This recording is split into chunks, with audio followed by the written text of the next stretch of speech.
Hey everybody, today we're going to dig into the microwave oven that quit working after the door was popped open while it was running. This is the GE model JVM3160.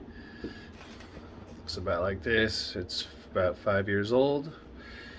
It's over the range.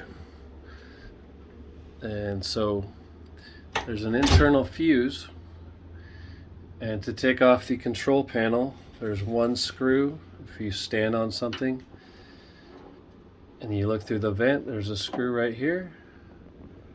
Take it out, lift the control panel, lift it up, and it just pops right out. Unplug it, set it aside, and if you see right in there, there's a glass fuse, the kind that kind of goes in old cars. So we're going to take this grill off, and the fuse is looking black, and so I'm thinking that's the fuse. And you know what the cool thing is inside the back of the control panel, tucked in the crevice, it's like folded up like a little hot dog. You get the whole diagnostic control chart to troubleshoot your microwave. Just because it's completely dead, it doesn't mean it's dead. It just means it probably needs a fuse. So we're going to take a look. All right, it just takes a Phillips screwdriver. Take off that nasty grill. It's just so greasy. And all you need to do is just take a peek right there. And it's looking like a bad fuse. So with just your screwdriver, just reach in here, pop that thing out. Just kidding. And voila, a burned fuse. All right, this is a 15 or 20 amp. So let me go out in the garage and grab one. And all this took was one Phillips screwdriver, removing some screws, pulling this panel off, unplugging. Super simple. So I'll be right back. All right, here it is. This is just essentially an automotive fuse, 20 amps.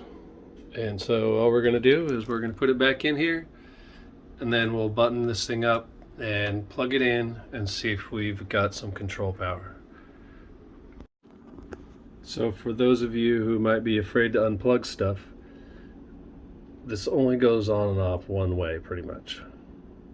And when the plugs are unplugged, and they just hang there in their correct position. So you can see the big plug goes right here, the white plug with the prongs. The next plug goes right there, and then the third plug goes right here. So it's just so basic that you can't mess it up. And then if you think you're going to mess it up, just take a picture before you start. And so I can't hold this and plug it in with one hand, so we're going to plug it in, and then we're going to see what happens. All right, it was so simple. Plug it in, just set this thing back in there in its notches, and it's the moment of truth. Woo! All right, we went from completely dead to the microwave is now back on. Cancel.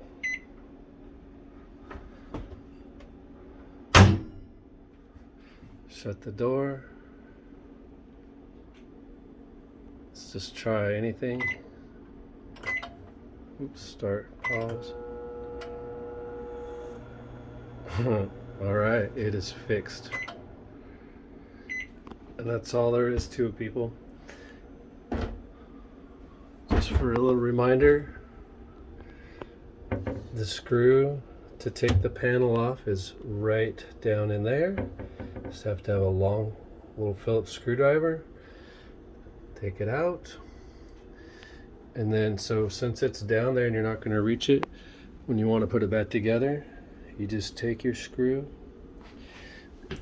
and if you don't have a magnetic screwdriver, put it on the end of your screwdriver and just tape it on there. Just put a little piece of tape around this little end. It'll hold the screw. Just poke it in there in the hole, screw back together, and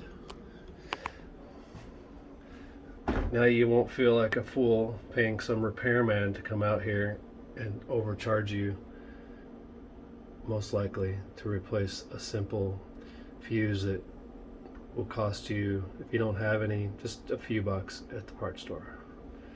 So thanks for watching, and y'all have a nice day.